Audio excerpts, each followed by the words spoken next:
Hi, welcome to this episode of The Daily. My name is Brendan Malone. Well, last week I read an article that really, I consider to be quite a tragic development in the whole sort of modern history of human sexual ethics and human sexuality.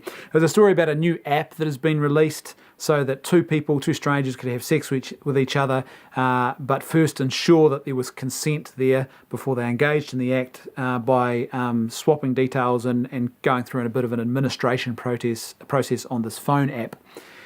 When I read about that, I thought to myself, this really is quite a telling story which paints a very sad picture about where human sexuality has now ended up. I imagine the scenario in which a couple, two people who may well have encountered each other on another phone app which just reduces human persons to, GPS dots on a screen and says, hey, if you want to get off with another person and use their body for a bit of gratification while they use your body for a bit of gratification, here's the place you should go to. They meet up with a stranger. They then pull out their phones. They, if you like, administrate and oversee and sort of introduce a technological sort of administrative component to sex. They then wander upstairs, use each other's body for a bit of mutual self-gratification, and then they depart, all the while sort of perhaps turning a blind eye or downplaying the risk of sexually transmitted infections, which are now pretty rampant. And the reason they're rampant, we often sort of act as if the problem of sexual disease has arisen in a vacuum or sort of out of nowhere. The reason we have a problem with sexual disease is because of high rates of partner exchange and the promiscuity that we now sort of engage in on a regular basis. And then off they go, part ways, and they may well never see each other again. And it got me thinking that in that instant, you know what? I am extremely grateful for Christian sexual ethics.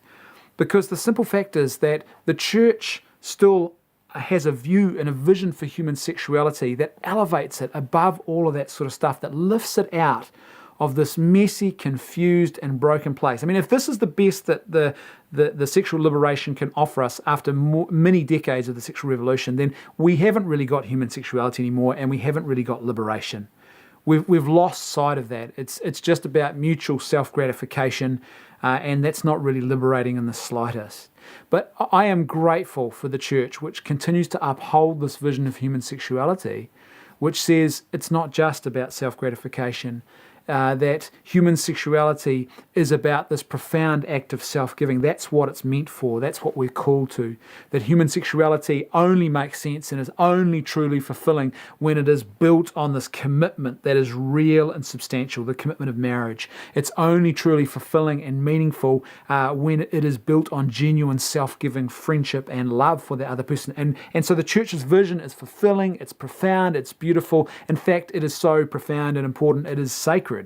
That's how high the church elevates sex. The church has often been accused over the years of being prudish. In actual fact, it's the exact opposite. The church is the one institution which has elevated sex to the point of making it sacred. And I would argue that a lot of what goes on in our culture has completely stripped all of the sacredness from human sexuality and reduced it to something far less valuable and important. So for me, I think there's a real beauty and importance in what the church offers us.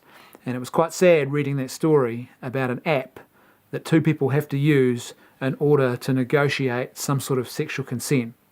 And it got me thinking about the example of, my wife and I and other married couples who live out this Christian ethic where that stuff just isn't necessary. We don't have those pitfalls, those risks, that we aren't sexual perfectionists. We aren't, perfect in this arena. We haven't got it all together.